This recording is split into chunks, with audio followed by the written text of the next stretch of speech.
This free tutorial will be showing you pop-up text online, Capcut mobile, free video editing software completely for free. If this helped, drop a like, share the video, and subscribe for more. Presets and effects for life, click the link down below and enjoy the tutorial. Based on our video timeline, we have a video and I want to add a pop-up text. Click right here to deselect, and under the menu, click the second option, add text. Text you would like to add. After you're satisfied, click Effects, which is next to Styles and Animations.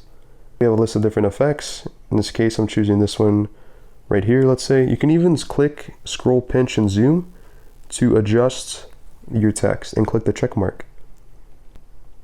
But notice we don't have pop-up text, so again, click on your text. Scroll to the right and click Animations. And again, we should be back up here. Under Animations, this is where you can add the pop-out text for in.